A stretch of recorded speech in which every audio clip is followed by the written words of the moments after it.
Hello everybody, my name is Max. Hi, my name is Molly. And today we're going to be talking about something very important. Schizophrenia!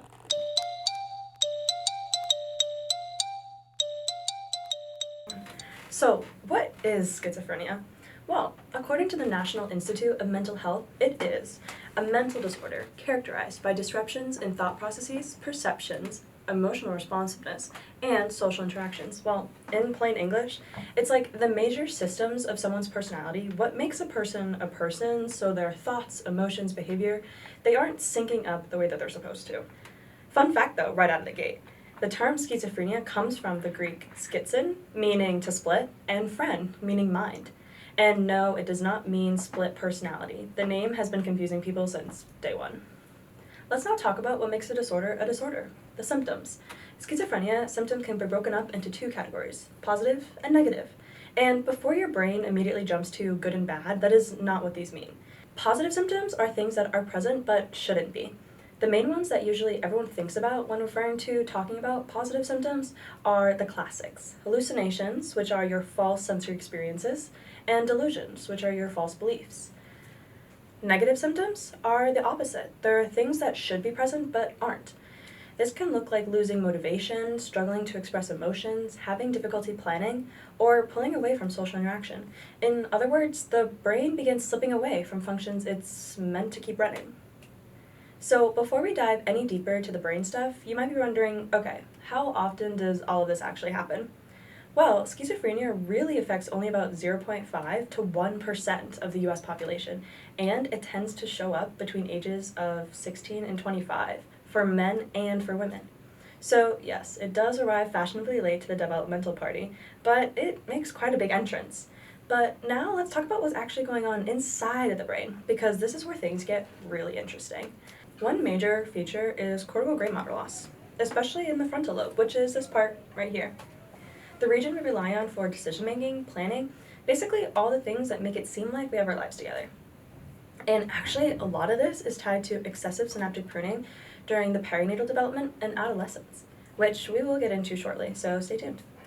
We also see ventricular enlargement, meaning the brain's fluid-filled spaces expand as the surrounding tissue thins, likely due to the cortical gray matter loss. See, it's all connected.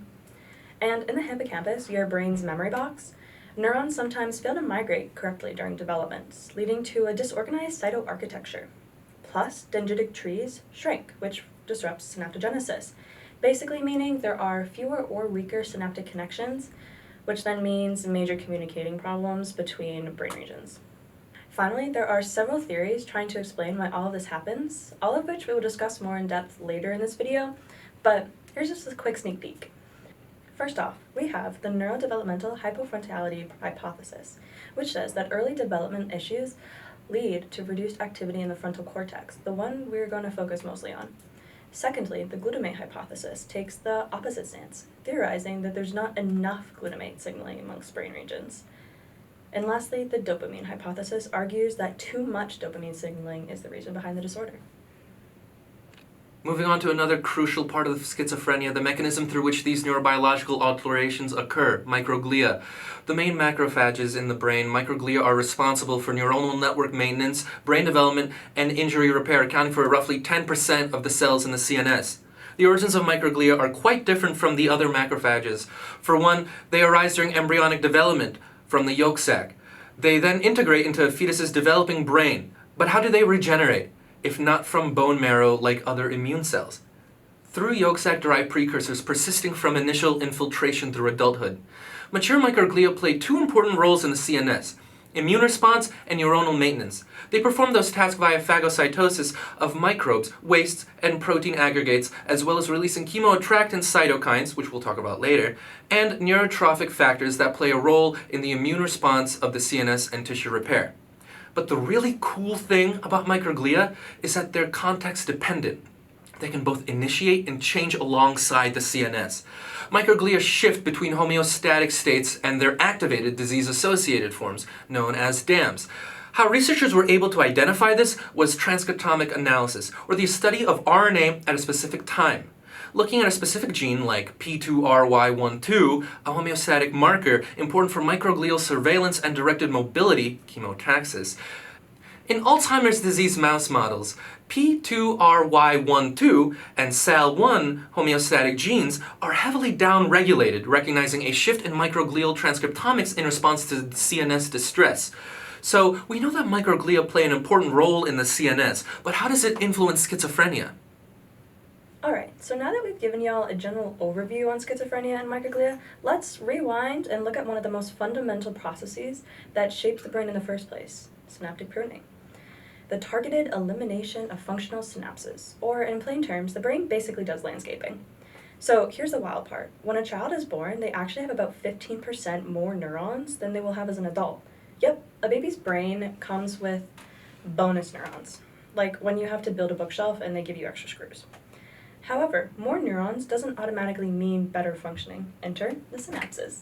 They are the tiny spaces where one neuron's axon terminals, the pheces of the neuron, pass its chemical messages onto another neuron's dendrites, the fingertips of another neuron. The real magic of brain function is all about which synapses stay and which ones get snipped.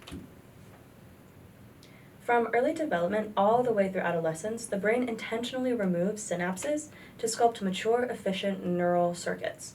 Similar to cutting dead leaves off of a plant, the removal of weaker components of the system allows for the healthier parts to become stronger.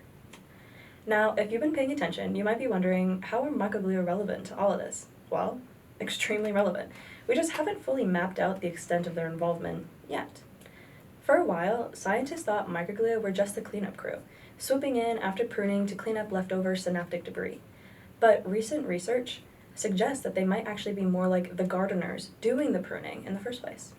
Microglia don't just clean, they also nibble, literally. They use a special process called trochocytosis, fancy word for saying the actual nibbling part, to take little bites out of synapses, and they can also fully engulf parts of the neuron's presynaptic membrane through phagocytosis, kind of like when you're reaching your arms out and you pull all of the Halloween candy towards yourself and away from your sibling. We know this because when researchers disrupted microglia engulfment, the synapse pruning, animal models actually ended up with more functional synapses than a mature brain normally should have. Remember, more isn't always better. It's like when you're trying to navigate with too many roads instead of just the optimized ones that you need. And because the brain loves clear communication, microglia also get their instructions from neurons through several signaling pathways. One big one is the fractaline CX3CL1 pathway. Neurons release fractalkine, a chemokine that acts like a, hey, come here, check this out signal. And microglia have the receptor CX3CL1 that responds to the call. In animal models that lack this receptor, microglia can't respond properly. And guess what? The animal models end up with increased excitatory synaptic connectivity. Translation, the pruning crew never got the memo, and now the lawn is just out of control. Another major pathway for synaptic pruning is driven by C3, a signaling molecule known for tagging pathogens and debris so phagocytic cells can know what to eliminate. Remember the taking candy away from your sibling? In the brain, C3 also tags synapses for removal. And we know this because animal models missing C3, or its microglial receptor, CR3, show impaired removal of presynaptic terminals, which is correlated with increased seizure activity. Basically, an electrical storm in the brain, which is definitely not as fun as it sounds. So overall, synaptic pruning is not just some background housekeeping process. It's a tightly regulated microglial guided system that shapes how the brain develops, adapts, and functions. And when it goes wrong, well, that's where we start coming back to disorders like schizophrenia. See? Told you it's all connected. Now it's an important time to talk about these little molecules called cytokines. Commonly, they're referred to as the hormones of the immune system, and truthfully, every cytokine has its own respective cytokine receptor, as most signaling molecules do. These cytokines also vary depending on the tissues where they express, and they come in all different shapes, sizes, and flavors. When talking about cytokines used in the CNS or the central nervous system, we're talking about molecules like TNF-alpha, IFN-gamma, and IL-1-beta, among many other ones, but these specific ones are responsible for the inflammatory response that is also associated with the regulation of synaptic transmission. For instance, cytokines have been shown to deal with LTP and LTD, long-term potentiation and long-term depression respectively. That one cytokine I mentioned earlier, IL-1-beta, when in large quantities inhibits LTP, and the LTD is associated with Alzheimer's phenotype. And at lower levels, IL-1-beta is associated with the insertion of more NMDA receptors at the membrane, increasing the excitability and promoting LTP. Pretty neat, right? Now, either microglia release cytokines, or cytokines trigger the activation of microglia. The communication pathway is pretty thorough, though. The cytokine release that activates microglia allows these cells to perform a wide array of different tasks. The most important one here, though, is synaptic pruning. The regulation of the synapse formation is an incredibly important function of microglia, and the phagocytic abilities of these cells are also incredibly important for this as well. A recent study has shown that astrocytes can release IL-33, also known as interleukin-33, another cytokine, and activate microglia within the hippocampus for synaptic pruning. In studies with mice, when IL-33 levels are down, the amount of synaptic pruning, in turn, also decreases. While cytokines can have a variety of effects on the body, it's important to show that the communication pathway they create with microglia, which is important for synaptic pruning, and how it might even lead to diseases such as schizophrenia. With this covered, let's talk about more of the nitty-gritty of synaptic refinement. There are these 3 signals within the microglia that they see when they're pruning synapses. Find me, don't eat me, and eat me. First off, you gotta find these darn synapses before you do anything with them, right? So synapses release these aforementioned fractal alkynes known as CX3CL1 and purines to signal to the microglia that we're a synapse, come here! So these microglia go to the closest signals they sense, and ATP, which is a purine, is also used for the find me signal, as adenosine is a purine. Adenosine activates the A1R pathways within the presynapse and ultimately inhibits excitatory transmission, which in turn induces the inhibitory signaling of the postsynapse. Anyways, what if microglia arrive at the synapse and suddenly it decides it's not going to eat this synapse? Why? Well, CD47 and SIRP alpha are signaling molecules that are responsible for this very thing. Moreover, the gene and protein encoded by the gene SRPX2 are incredibly important for the synaptic pruning, or rather lack thereof. Studies have shown that mice without the SRPX2 expression have an abundance of excitatory synapses, which correlate with seizures. Without a don't eat me signal, the number of signals set into the brain goes unchecked. Additionally, in a tumor environment, CD47 is an incredibly important immune checkpoint. CD47 released by neurons bind to the SIRP alpha receptor on the microglia and act as a regulator for possible tumor outgrowth, though studies are still ongoing about this topic. Finally, what if the microglia are really hungry and really want to eat that synapse? Well, C3, C1q, and CR3 are all parts of this eat me signaling pathway. C1 and C3 are complementary synaptic loss and pruning mechanisms that are expressed to promote microglial activity. Another mechanism involved is PS, phosphatidylserine. Experimentation done with PS shows that the release of PS on specific synapses causes the microglia to engulf and ultimately eat that synapse. That's pretty gnarly. Alright, let's now talk about some of the leading theories explaining schizophrenia, starting with the glutamate hypothesis. Here's the gist. Schizophrenia, in part, may develop due to NMDA receptors, a type of glutamate receptor, that aren't working properly. This is called hypofunction of MDA receptors, and it leads to a bit of a paradox, too much glutamate released. You might be wondering, wait, how does less receptor activity mean more glutamate release? Great question. One theory involves a process called disinhibition. Basically, decreased NMDA receptor activity leads to decrease of excitatory signals being sent, which then leads to decreased inhibitory activity. Release of GABA, which is your inhibitory neurotransmitter, of the GABA interneurons, that leads to then disinhibition of the excitatory neurons. They get less of the braking from GABA. This then causes an increased release of glutamate. Evidence for this comes from drugs like ketamine and PCP, which block NMDA receptors, and when people take these, they show symptoms that look remarkably like the positive symptoms of schizophrenia. Yep, drugs like these literally recreate the disorder in miniature doses, which is both fascinating and scary. When it comes to microglia, the theory is a developing brain has imbalances related to GABAergic and glutamatergic neurons, causing a massive influx of glutamate, which leads to excessive pruning of dendrites. Now, on the therapy side, researchers have been testing ways to enhance NMDA receptor activity, enter glycine and D-serine, both agonists of NMDA receptor. In short, they help NMDA receptors do their job more effectively. Clinical trials have shown that these can improve the negative symptoms in people at high risk for schizophrenia. So, boosting the NMDA receptor activity might help restore some of the balance in glutamate signaling, bringing the brain's communication network a little closer to normal. let's get into some theories surrounding the development of schizophrenia. The neurodevelopmental or hypofrontality hypothesis suggests that schizophrenia symptoms that occur later in life can be attributed to genetic and environmental factors during embryonic development.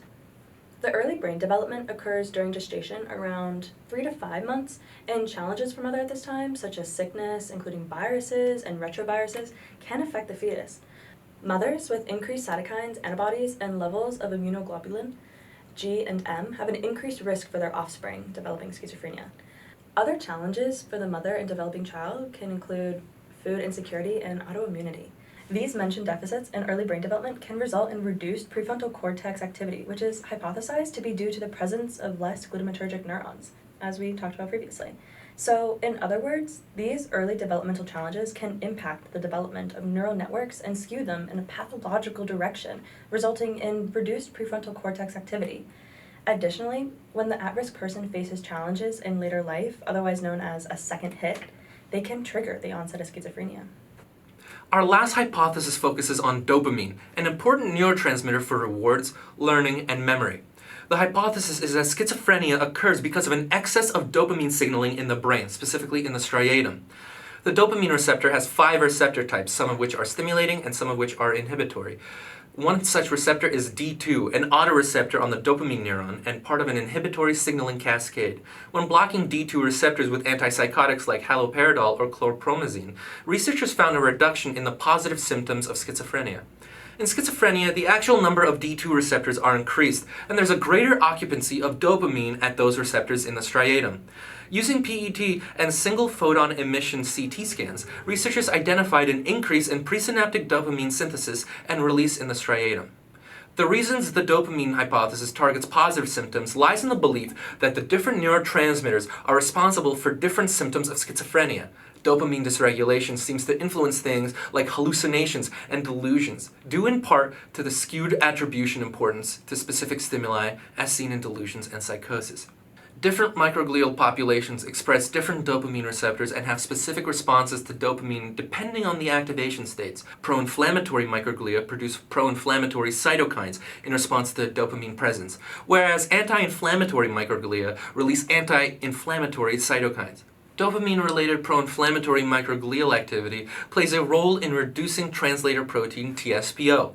The protein is found in activated microglial cells of the striatum in schizophrenia patients indicating neuroinflammation. In an effort to identify this neuroinflammation, PET scan technology was used to detect it, showing reduced TSPO binding, in part due to the protein's increased synthesis and its immunomodulatory role. The dopamine hypothesis of schizophrenia isn't as straightforward as it seems, requiring multiple functioning systems, including microglial activation. Schizophrenia, a polygenetic disorder, meaning the symptoms and changes we observe are the effects of multiple gene variations.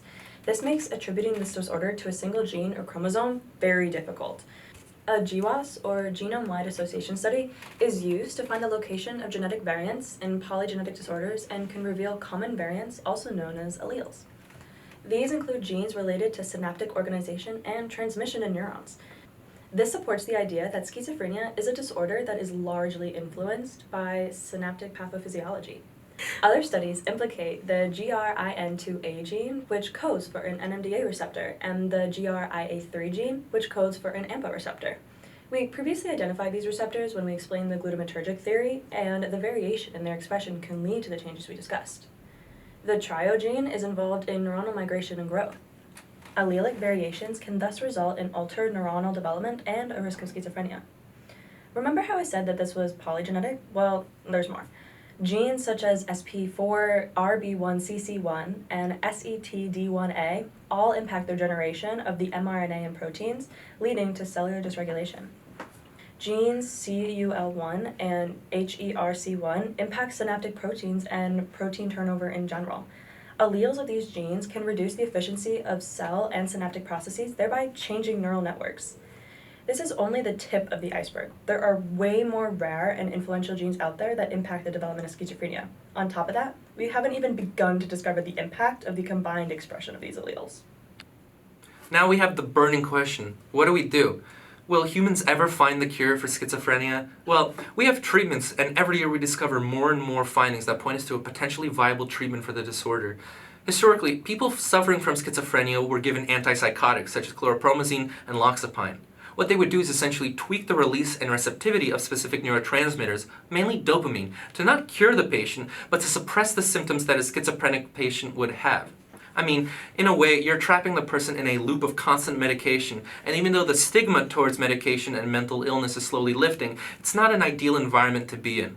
It's also important to note that there's a lot, and I mean a lot, of unknowns regarding schizophrenia. One theory is that by inhibiting the activation of microglia, stopping the activation, inflammation, and the onset microglial activation would be a key way to stop the cognitive impairment seen with this disorder. Prior studies have revealed that mutations with the C4 loci lead to a mutation to increase the synaptic pruning in the CNS, which corresponds to the schizophrenic phenotype. It is also important to remember that there are a lot of different mutations or events that can cause the activation of microglia, like the cytokines that I mentioned earlier. However, researchers are very interested in the C4 variants and how to deal with the suppression of the microglia or the inhibition of microglial receptors and how it might curtail schizophrenia. Additionally, minocycline is an effective adjunctive treatment for schizophrenia. Minocycline is an antibiotic that usually treats bacterial infections and acne. However, recent studies have shown that minocycline has been shown to decrease the activation of microglia in the CNS. This is exactly what we've been looking for. While the jury is still out on the effectiveness in the other psychiatric studies, the papers show improvement in patients specifically with schizophrenia.